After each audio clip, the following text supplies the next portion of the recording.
Welcome back to this, the 18th in my series on the story of the family of Abraham. We're looking today at chapter 28, which follows after the deception of Isaac by Jacob. Jacob has received the blessing over his brother Esau, who's furious with him and wants to take his life and is plotting to avenge himself. And at this point, Jacob is sent to Paddan Aram by his father and his mother to find a wife there from the daughters of his uncle Laban. Isaac calls Jacob in again and blesses him and charges him, saying that he should not take a wife from the daughters of Canaan. Now, I've already noted that the story of the deception of Isaac is flanked by references to wives being taken from the daughters of Canaan.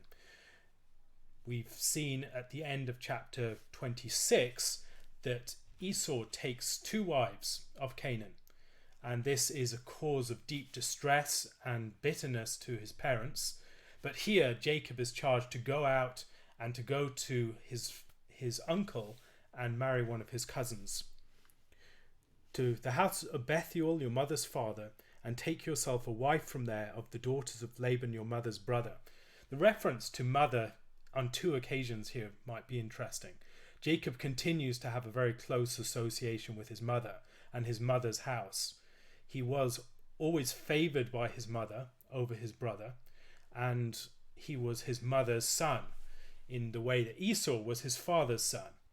And at this point, that association with his mother continues even as he's sent away, even as he leaves the house. He's still associated with his mother. He's given a blessing, and it's interesting.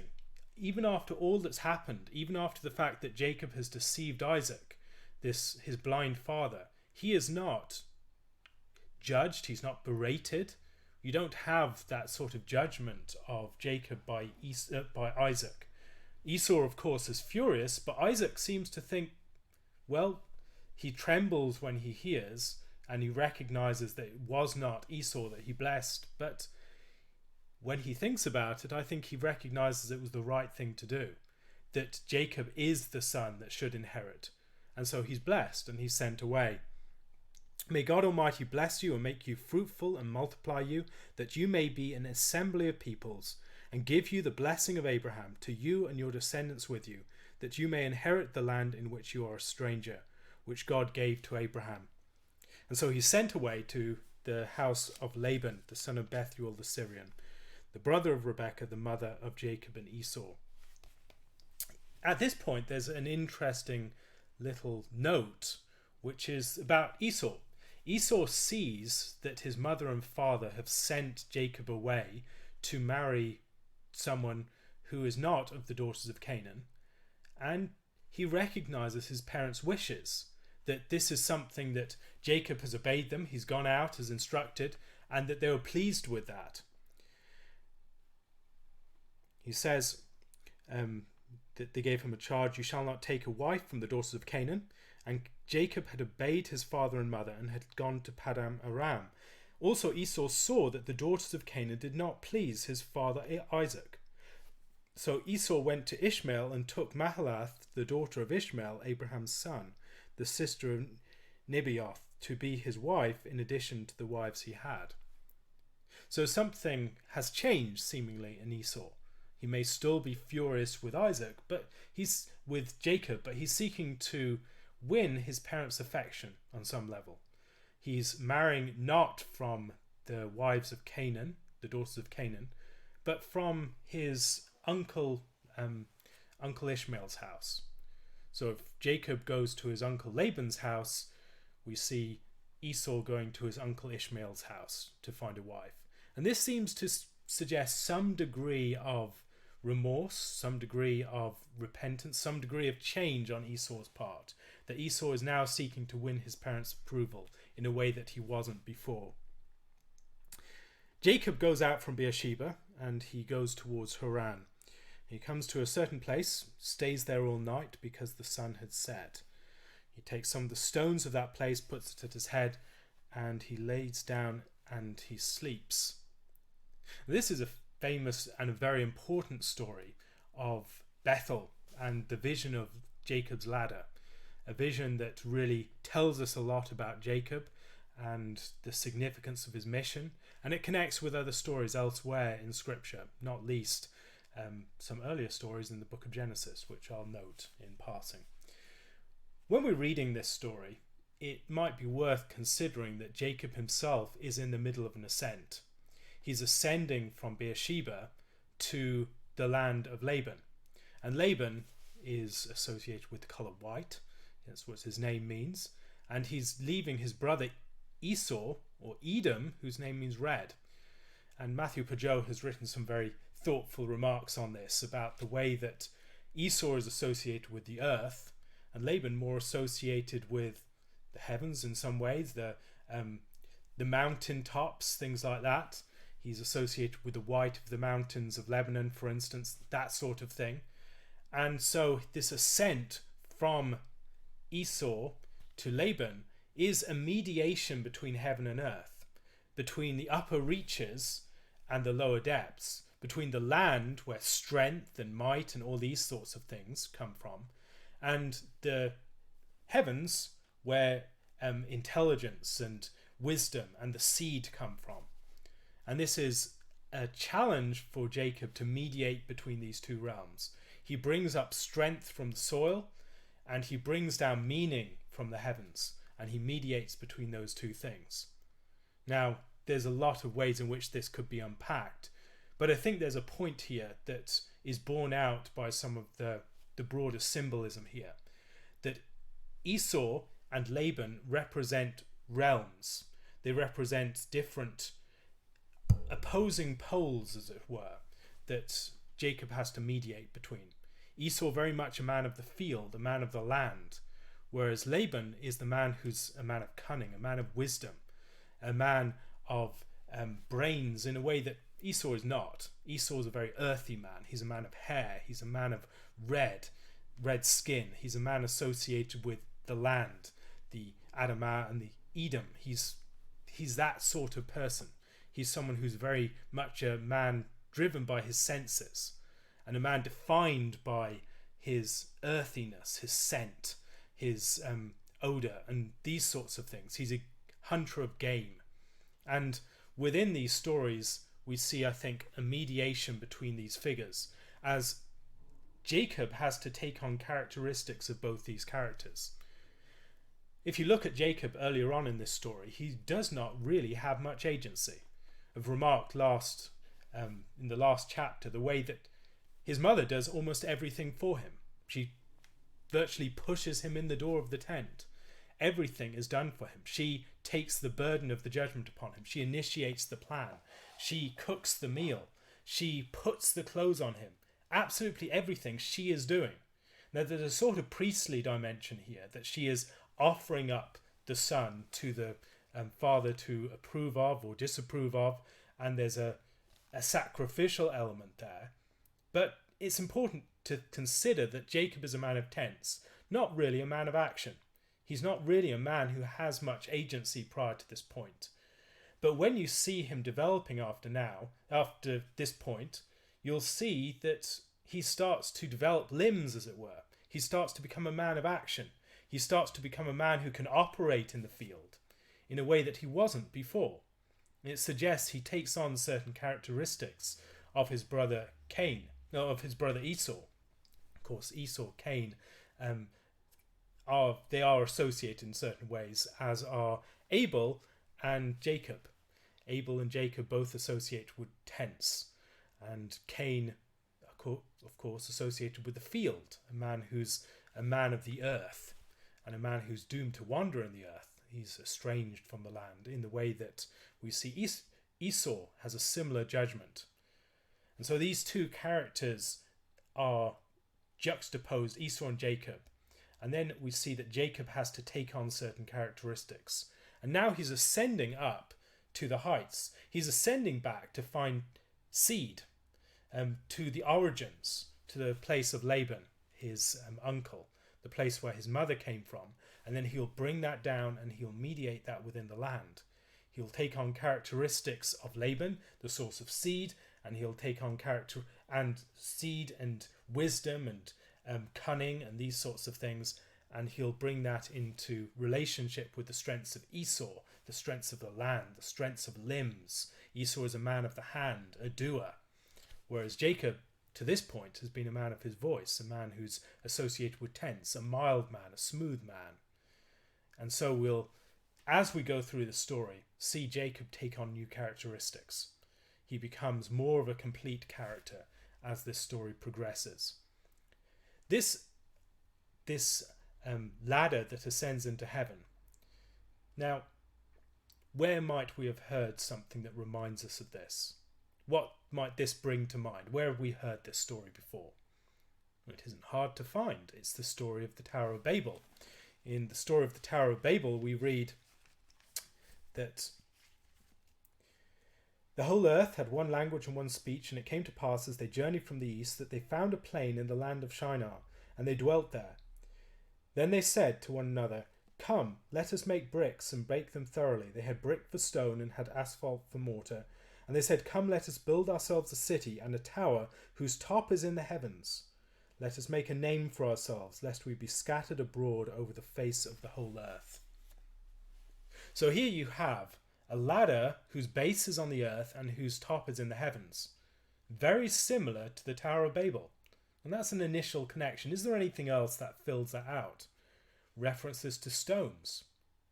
Jacob gathers stones at the beginning of this. He gathers stones, not just one single stone. Later on we'll see he takes a single stone that has been used as his at his head and sets it up as a pillar. But at the very beginning, he takes a number of stones, it seems, depending on the translation, in verse 11. And he comes to a certain place and stays there. These are similar descriptions of arriving at a certain location. Maybe there's a play on Shinar, Sheba.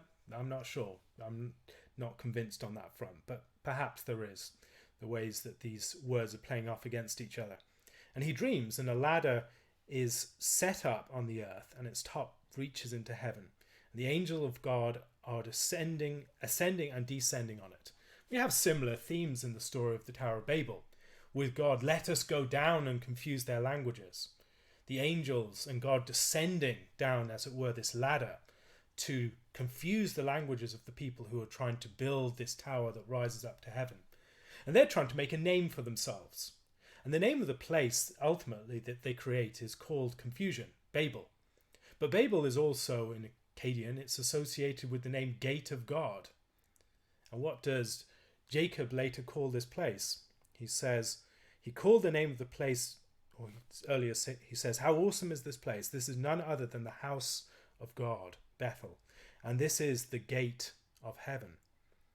And he called the name of that place Bethel, but the name of that city had been Luz previously.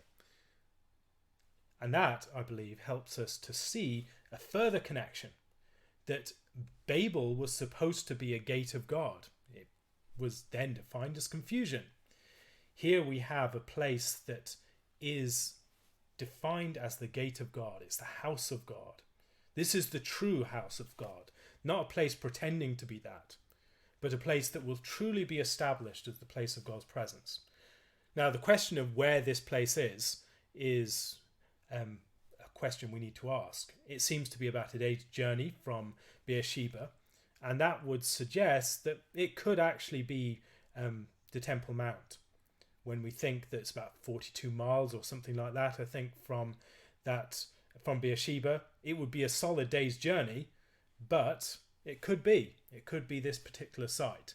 He meets this particular place, and that particular place may be one that already has a significance. The dream he has is not one in which he is a participant. The angels are ascending and descending, and it's as if it were perpendicular to him. He's lying down, and the angels are ascending and descending perpendicular to the earth. And the Lord is above, at the top of this great ladder. And this dream that he has is different from what we see later on in his story when he returns to the land. When he returns to the land, he meets more directly, face to face with angels, not just in the wrestling with angels, but at Mahanaim. And I'll mention that later on in my discussions of that chapter. But bear that in mind, that there are two stories here that should be read alongside each other.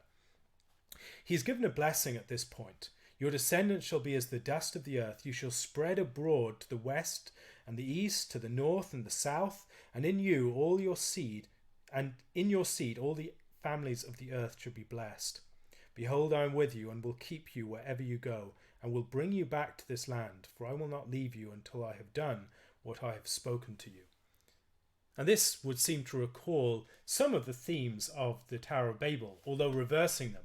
Because in the Tower of Babel, what you see is them trying to gather together in a certain spot and make a city and a tower so that they will not be scattered abroad around the earth. Here we have God saying that he will spread out the seed of Jacob over all the face of the earth and then gather them back, that they will be brought back to this particular land. And maybe there are also resemblances between this and the appearance of the angel of the Lord in the burning bush to Moses, where he's given a sign that they will later worship at this particular place.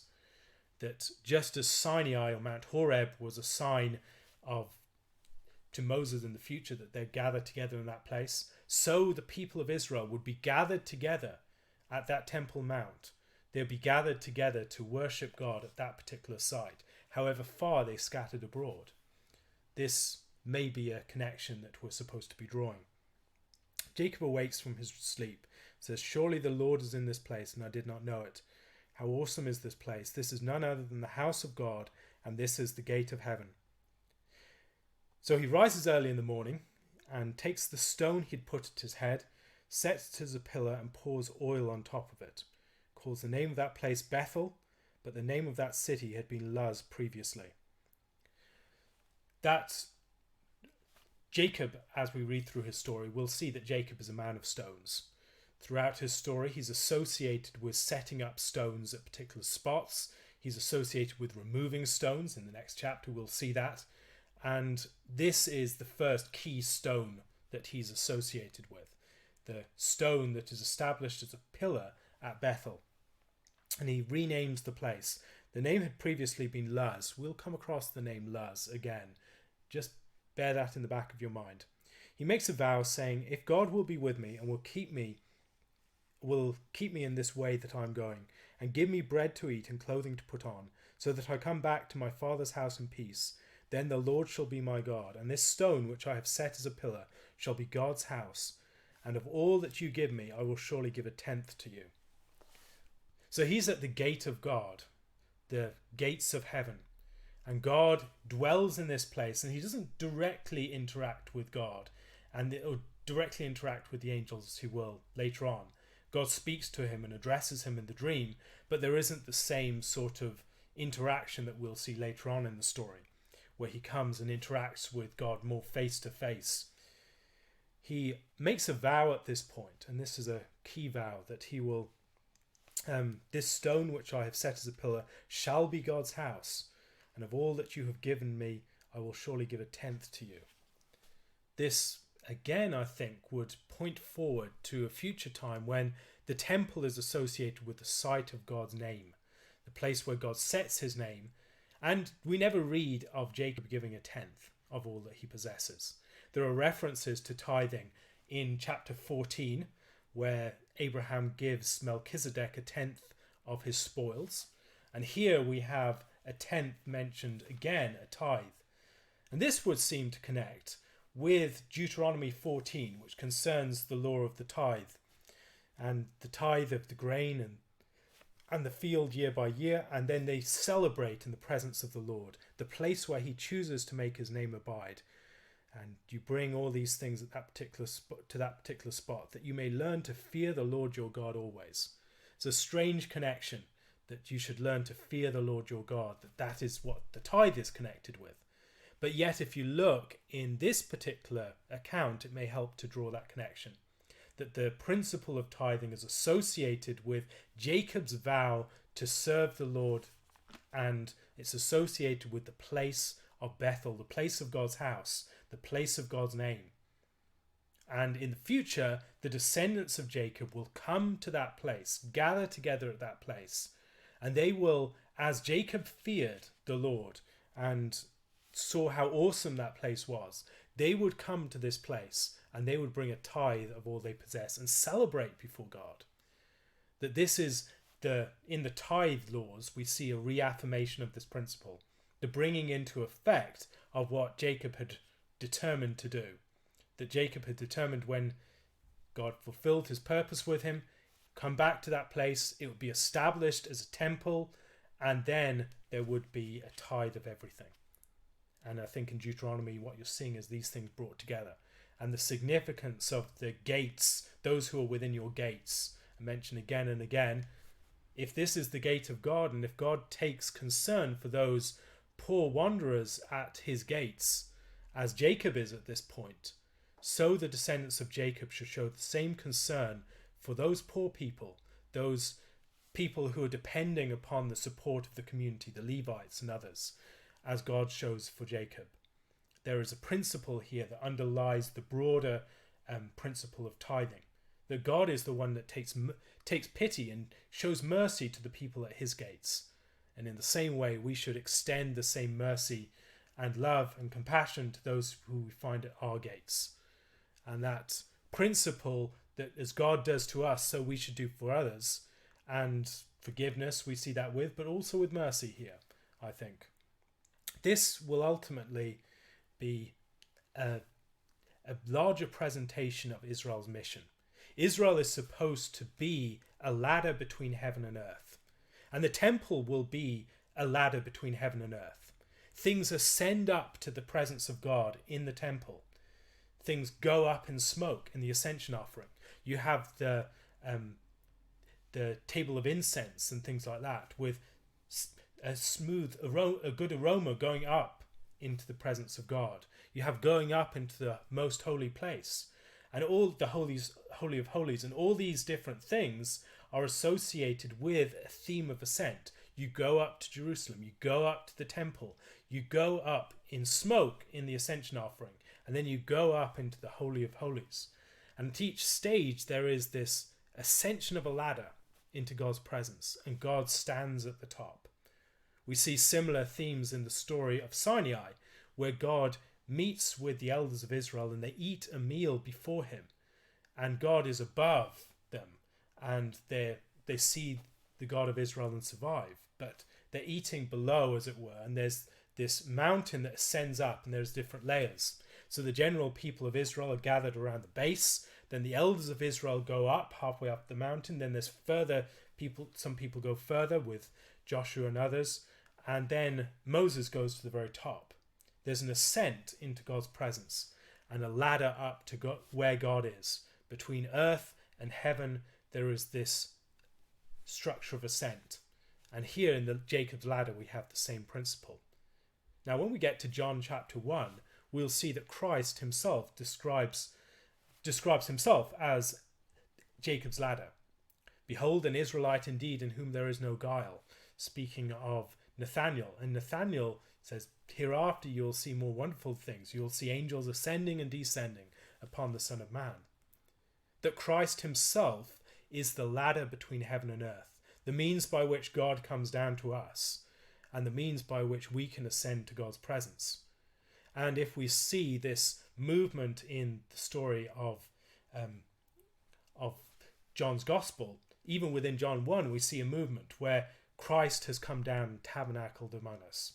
Then, as Christ comes down, the Spirit descends upon Christ.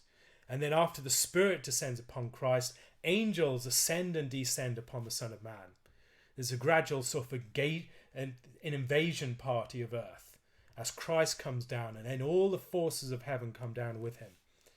And here we see a reversal of Babel. If man sought to storm the gates of heaven by bringing up this great tower from the base of the earth, here we see God coming down to mankind from heaven. And this conduit between heaven and earth, this great ladder that brings together these two realms, it is established in a way that is associated with Jacob. It's above him. It's the means by which he will be called out as part of this people that are themselves supposed to be a conduit between heaven and earth. At their very heart they will have this temple, which symbolizes the human body. It symbolizes the nation of Israel. It symbolizes the nature of the heavens, and it symbolizes the relationship between the heavens and the earth. And as they play out this greater identity and this calling, Israel is fulfilling what this prophecy involves, which is ultimately fulfilled in the story of Christ. If the people of Babel did not want to be scattered, God will spread his people all abroad. They'll fill the earth, but then he'll gather them back in. They'll be brought back to this point. And we see this in a similar way in the Garden of Eden, that the people are supposed to ultimately go out and bring the treasures in from the land, but they'll always return to that spot. That place is, as it were, the navel of the world, the place where the world is connected to its origins, where it's the place where God's name dwells. And here I think we may see a further connection, which is something that Rabbi David Foreman pointed out, which I thought was quite neat. At the very end of this, you have Jacob saying that he will give a tithe of everything that he possesses, a tenth of everything he possesses. Is there a way in which we might see a parallel between this and the story of the Tower of Babel? In the Tower of Babel, what you have are people trying to make a name for themselves. They're trying to establish their name, and then ultimately God descends and scatters them. Descends with the angels, presumably. Let us go down and confuse their languages. And what we have here is God establishing a tower between, or a ladder between heaven and earth, and spreading out his people, and he's going to make them a blessing. As the Tower of Babel was a cause of, it provoked judgment and curse, so this will provoke blessing. But at the very end of that story, you have immediately afterwards the genealogy of Shem. And Shem is, his name is associated with name, Shem. The names are associated with each other, so his name means name. And if they were going to make their name great, what we see in the story of Shem's generations is in the 10th generation we find Abraham. That God takes that 10th generation, and that is his portion, as it were. And he will make that portion great, and it will be the means by which all the rest are blessed. And this might be a similar principle, that Jacob is going to take a tenth of everything and give it to God. And in the same way as God took that tenth of the name of Shem and then caused that to be made great, and will give it as a means of blessing all the rest. Maybe there's a connection there, maybe not, but I thought it's quite neat, and I'm leaning in favour of there being a connection. There are several other things that could be mentioned about this chapter. There are a lot of details here that spread out into further parts of Scripture. The fact that there is a dream, and we don't have many references to dreams. We have the dream of Abimelech, we have the dream here of Jacob, and we have the dreams of Joseph, and we have the dreams of the cupbearer and the baker and Pharaoh. And as you look at those dreams more carefully, you'll see that they seem to be connected with each other in subtle ways. So bear that in mind. Consider ways that they might be connected, that this dream might be connected with what we see later, particularly in Joseph, the son of Jacob. Hope you found this helpful. If you have any questions about this or anything else, please leave it in my Curious Cat account. If you would like to support this and other videos like it, please do so using my Patreon or PayPal accounts. Or if you'd like to,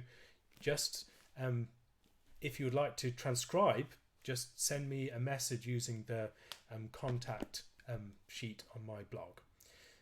Lord willing, I'll be back again tomorrow with a further talk on the story of the meeting with Rachel in Paddan Aram. Thank you very much for listening, and God bless.